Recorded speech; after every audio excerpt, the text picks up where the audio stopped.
નમસ્કાર દર્શક મિત્રો, ફોકલ પોઈન્ટ બાય અજય ઉમટમાં આજે આપણે ચર્ચા કરીશું કે ઈરાને હોર્મુઝની ખાડીમાં યુનાઇટેડ અરબ અમીરાતના 2 ટેન્કર ફૂંકી માર્યા છે. એટલું જ નહીં, હવે જે રીતના અમેરિકા અને ઇઝરાયલ રિએક્ટ કરી રહ્યું છે આ ઘટનાક્રમથી, અને બીજી તરફ ચીન અને રશિયા ઈરાનને શસ્ત્રોનો જથ્થો મોકલી રહ્યા છે, એ જોતાં એવું લાગે છે કે હવે યુદ્ધ ફરી એકવાર વકરે તો નવાઈ પામવા જેવું નથી. કારણ કે 17મી ઓગસ્ટે જે 17 જૂને જે સમજૂતી થઈ હતી એના 2 મહિના પૂરા થાય છે, અને 17મી ઓગસ્ટને આડે હવે માંડ 48 કલાકનો સમય છે. અમેરિકા દબાણ કરી રહ્યું છે ઈરાન પર કે એ શસ્ત્ર સમજૂતી જે છે એને યુદ્ધ વિરામની સમય મર્યાદા 1 મહિનો કે 2 મહિનો લંબાવવામાં આવે.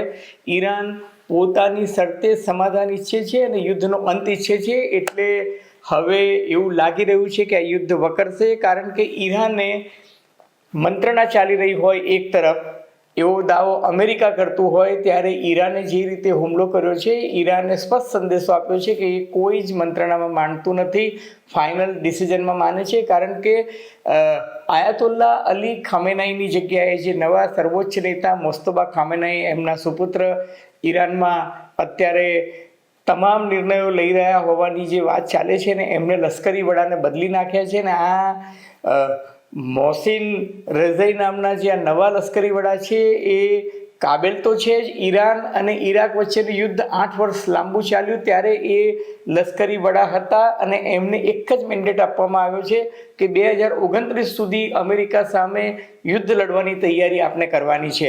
હવે આ વ્યક્તિ જે છે એની માનસિકતા લાંબો સમય સુધી યુદ્ધ કરવાની છે, ને એટલે જ એને યુનાઇટેડ અરબ અમીરાતના ટેન્કર્સ કે જે હોર્મુઝની ખાડીમાંથી ઈરાને દર્શાવેલા જળમાર્ગ પરથી નહોતા જતા અને ઓમાન તરફથી જતા હતા, અને એમને એમ હતું કે અમે અમારા ટ્રાન્સપોર્ટર્સ જે છે એના ટ્રેકર જે બંધ કરી દઈશું તો ઈરાનને ખબર નહીં પડે, તેહરાનના લશ્કરી જવાનોને નહીં ખબર પડે, અથવા તો હોર્મુઝની ખાડી કંટ્રોલ કરતા જવાનોને ખબર નહીં પડે, અને અમેરિકાની મદદથી આપણે અમેરિકી નૌસેનાની મદદથી આપણે નીકળી જઈશું.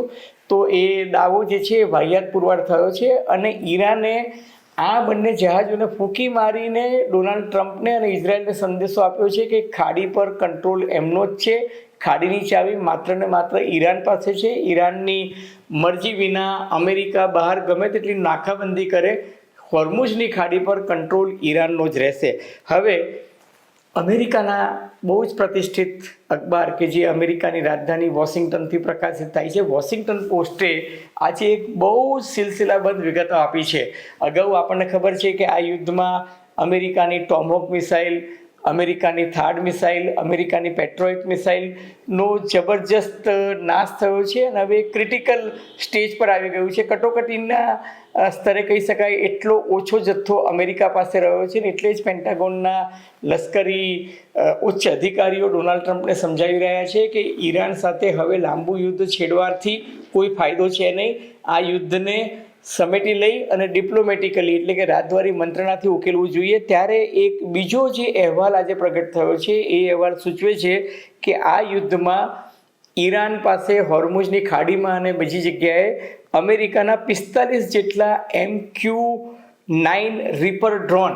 હવે MQ-9 રીપર ડ્રોન એટલે અમેરિકા પાસેનું આ એક સૌથી મોટું શસ્ત્ર છે કે જે આકાશમાં રહીને મલ્ટિપલ ટાસ્ક કરી શકે છે, અને દુશ્મનની છાવણીમાં ક્યાં ક્યાં કઈ જગ્યાએ શું વસ્તુ થઈ રહી છે એની તમામ નોંધ જે છે એ પોતાના હેડક્વાર્ટરને મોકલે છે, અને 3 અલગ અલગ જગ્યાએ મોકલી શકે છે. અને આ બહુ જ કિંમતી ડ્રોન્સ મનાય છે. એવા 45 ડ્રોન ઈરાને તોડી પાડ્યા છે એવું અમેરિકાનું વોશિંગ્ટન પોસ્ટ કહે છે.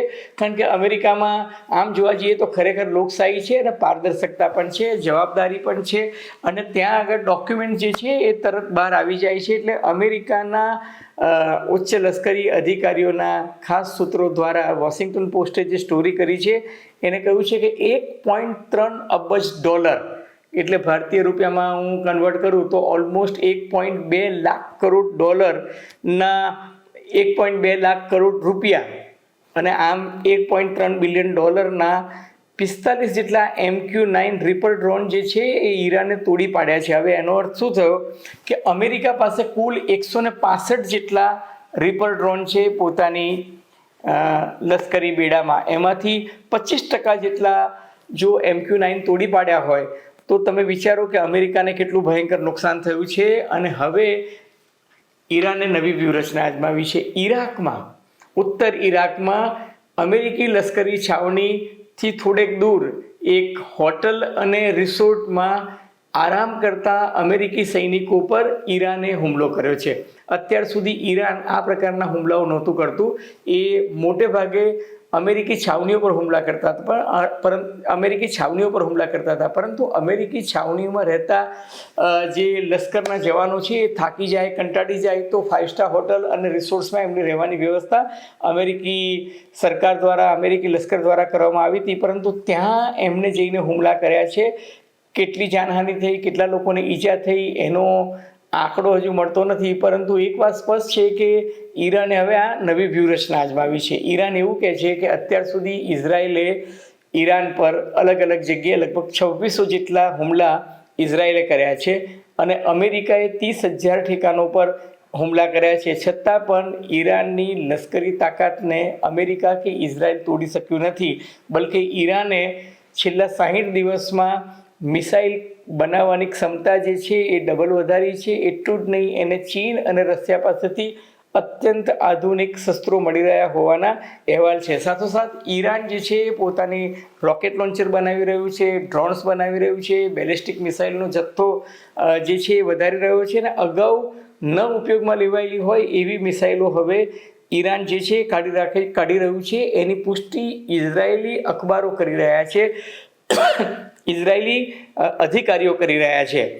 હવે આ ઘટનાક્રમના પરિપ્રેક્ષમાં અમેરિકી રાષ્ટ્રપ્રમુખ ડોનાલ્ડ ટ્રમ્પે કહ્યું છે કે મેં નૌકાદળને સૂચના આપી છે કે અબ્રાહમ લિંકન જે છે એ પાછું આવી રહ્યું છે કદાચ, અને એની જગ્યાએ નવા યુદ્ધપોત તહેરાનની આસપાસ, એટલે કે આખા ઈરાનને ઘેરી લેવાની એક એમની યોજના છે અમેરિકાની નૌકાદળની, એવી ડોનાલ્ડ ટ્રમ્પે માહિતી આપી છે. એટલું જ નહીં, હોર્મુઝની ખાડીની બહાર નવા યુદ્ધપોત અમેરિકા મોકલી રહ્યું છે એવી ડોનાલ્ડ ટ્રમ્પે લશ્કરી વડા તરીકે, ચીફ કમાન્ડર ઓફ આર્મી તરીકે એમને નૌકાદળને સૂચના આપી છે.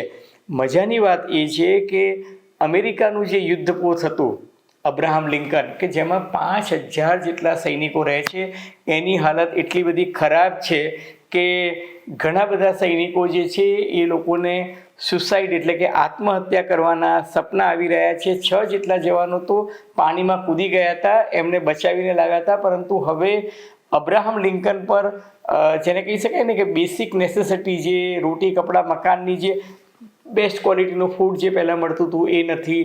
એના ટોયલેટ જે છે એ ભરાઈ ગયા છે, એના અંદર લોન્ડ્રી સર્વિસ છે બંધ થઈ ગઈ છે.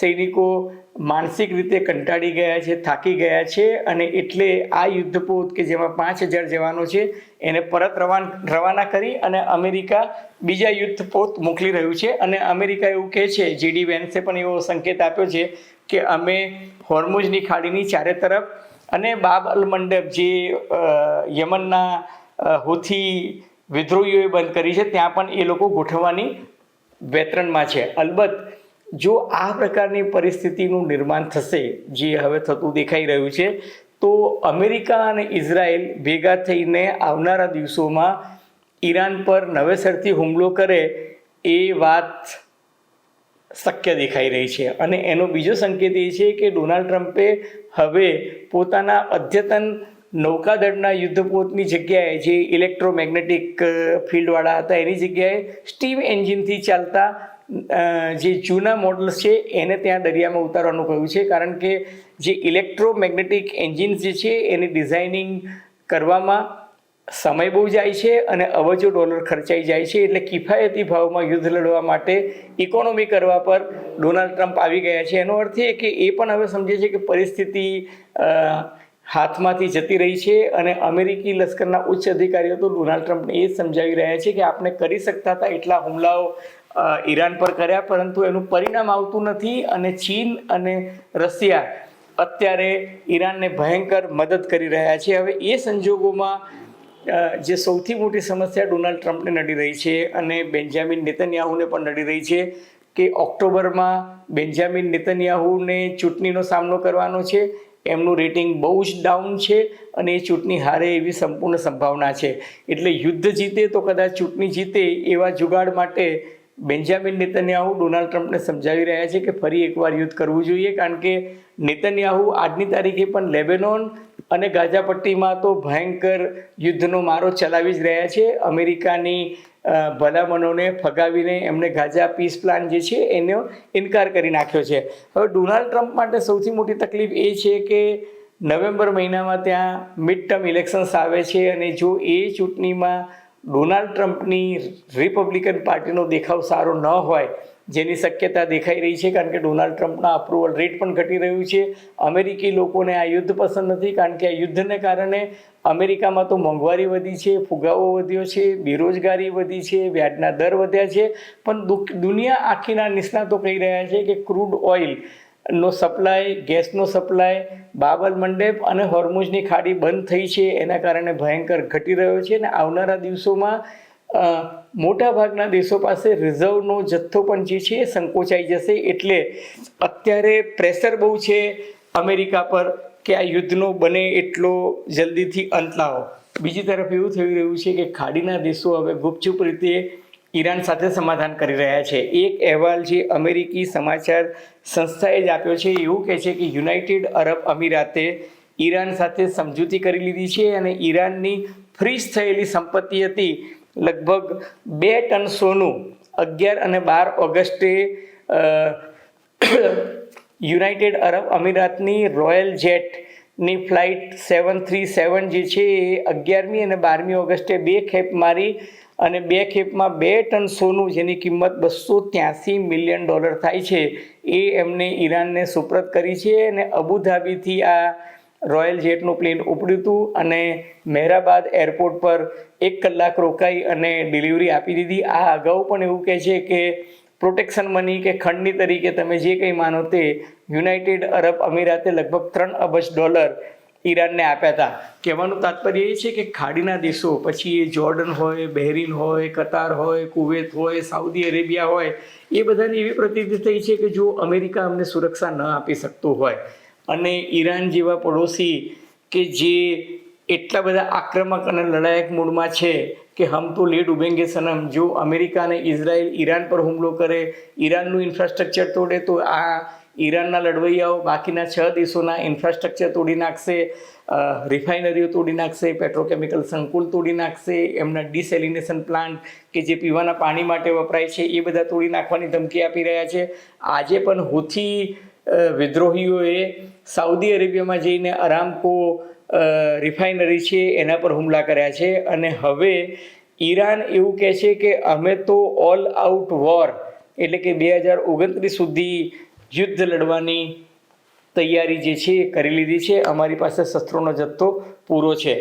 અમેરિકા અને ઇઝરાયલ એ યુદ્ધ લડવાની સજ્જતા બતાવી રહ્યું છે, પરંતુ ખરેખર હુમલો કરશે કે પછી કતાર, ઇજિપ્ત, તુર્કીએ અને પાકિસ્તાન જે સમજૂતીની ફોર્મ્યુલા લાવી રહ્યું છે એ ડોનાલ્ડ ટ્રમ્પને સ્વીકારવી પડશે. અને એ સ્વીકારીને ડોનાલ્ડ ટ્રમ્પ યેન કેન પ્રકારે યુદ્ધના મેદાનમાંથી, જેમ અફઘાનિસ્તાનમાંથી અમેરિકા છોડીને જતું રહ્યું હતું તેમ ઈરાન છોડીને જશે, કે પછી પોતાની પૂરી તાકાત બતાવીને અમેરિકા અને ઇઝરાયલ આ યુદ્ધમાં ઝુકાવશે. આગામી 72 કલાક આ ઘટનાક્રમ જોતા એવું લાગે છે કે બહુ જ નિર્ણાયક સાબિત થશે. અલબત્ત આગે દેખો હોતા હે ક્યાં. મિત્રો, તમને ફોકલ પોઈન્ટ બાય અજય ઉમટનો આ એપિસોડ ગમ્યો હોય તો મહેરબાની કરીને એને લાઇક કરજો, શેર કરજો. સબસ્ક્રિપ્શનનું બટન ન દબાવ્યું હોય તો ફરી દબાવજો વિનામૂલ્યે.